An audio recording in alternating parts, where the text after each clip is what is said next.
दोस्तों और मेरे अजीज हमवतनी भाइयों, आज मैं आपसे किसी अफवाह, किसी नारे या किसी सियासी एजेंडे के तहत बात करने नहीं आया। आज मैं आपसे इंसानियत, ज़मीर और हिम्मत की वो दास्तान बयान करने आया हूं जिसको देखकर पूरी दुनिया स्तब्ध है।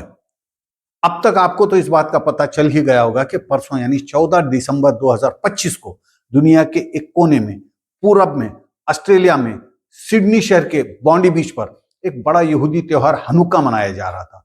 चारों तरफ खुशियां थी, बच्चों की किलकारियां गूंज रही थी, महिलाएं थी, परिवार थे, मगर तभी साजिद अकरम और वाजिद अकरम नाम के दो पाकिस्तानी मूल के बंदूकधारियों ने अपने लाइसेंस प्राप्त हथियारों से भीड़ पर अंधाधुंध गोलियां बरसानी शुरू कर दी।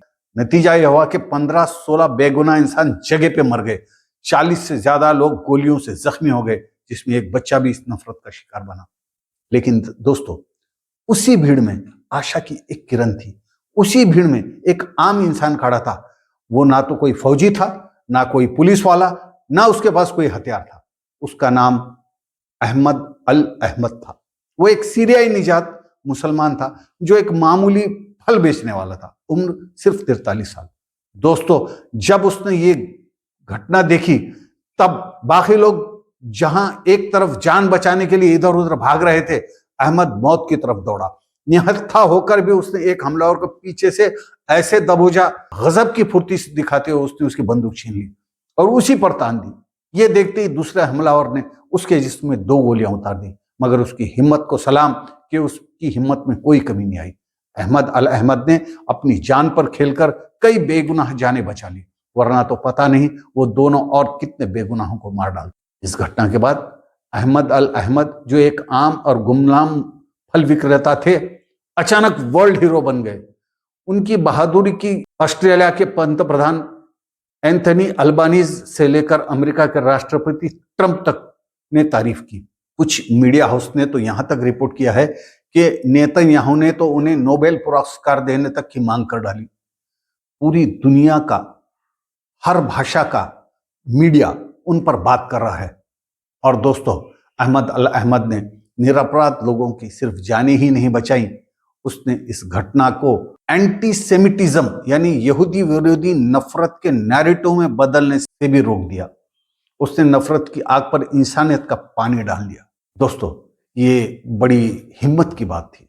दोस्तों, जरा याद कीजिए इसी साल का वो दिन, 22 अप्रैल, और पहलगाम कश्मीर की वो घटना जिसमें पाकिस्तान से आए आतंकवादियों ने तफरी करने आए हुए लोगों से उनका धर्म पूछा और फिर उन्हें मार डाला। इस घटना में 26 बेगुनाह इंसान सिर्फ इसलिए मारे गए कि उनका नाम और उनकी पहचान अलग थी। लेकिन आतंक के घुप अंधेरे में वहां भी एक रोशनी कौन थी? उस रोशनी का नाम था शब्बीर अहमद शाह, एक मामूली पोनी वाला, खच्चर चलाकर रोजी कमाने वाला इंसान। दोस्तों, शब्बीर भी निहत्था था, मगर जब उसने गोलियां चलती देखी और लोग अपनी अपनी जान बचाकर इधर उधर भागने लगे, तो उसने भी भागना मुनासिब नहीं समझा। वो भी आतंकवादियों पर टूट पड़ा। उसने झपट्टा मारा, उनकी बंदूक छीनने की कोशिश की। शब्बीर अहमद शहीद हो गया, मगर आतंकवादी गड़बड़ा गए और भाग खड़े हुए। यहां भी कई निरपराध जानें बच गई। और दोस्तों, शब्बीर अहमद ने अपनी कुर्बानी से एक और बड़ा काम कर दिया। उसने हिंदू मुस्लिम जहर फैलाने वाले गोदी मीडिया के नैरेटिव को जमीन पर पटक दिया, क्योंकि उसकी शहादत इतनी साफ थी, इतनी सच्ची थी, इतनी व्यवहारिक थी कि झूठ की कोई उसमें गुंजाइश ही नहीं बची। इसलिए मीडिया ने पूरी कोशिश की, मगर फिर भी उसको हिंदू मुस्लिम में कन्वर्ट नहीं कर सके। दोस्तों, अहमद अल अहमद हो या शब्बीर अहमद शाह, दोनों ने कुरान की उस सूरत अल माइदा की आयत 32 को जिंदा जी कर दिखा दिया, जिसमें अल्लाह ताला फरमाता है कि जिसने किसी एक बिना बेगुनाह इंसान को कत्ल किया तो गोया उसने पूरी इंसानियत को कत्ल कर दिया, और जिसने किसी एक की जान बचा ली तो गोया उसने पूरी इंसानियत की जान बचा ली। दोस्तों, इन दोनों मर्द मुजाहिदों ने इस आयत को जी के बता दिया। मगर दोस्तों, अफसोस तो इस बात का है कि इसी माह 5 दिसंबर 2025 को बिहार के नवादा जिले में मोहम्मद अतहर हुसैन, उम्र सिर्फ 40 साल, रेहड़ी पर कपड़े बेचने वाला, रोजी रोटी की तलाश में निकला हुआ एक बेबस इंसान, उसे रोका गया, उसका नाम पूछा गया, उसकी पहचान पूछी गई, उसकी पैंट उतार कर उसकी शिनाख्त की गई और फिर उसे बेरहमी से पीट पीट कर मार डाला गया। लोहे की रॉड, ईंटें, पत्थर चलाने के बाद उस पर पेट्रोल डाल दिया गया। कई दिनों तक अस्पताल में तड़पने के बाद 12 दिसंबर 2025 को अतर हुसैन इस दुनिया फानी से चल बसा।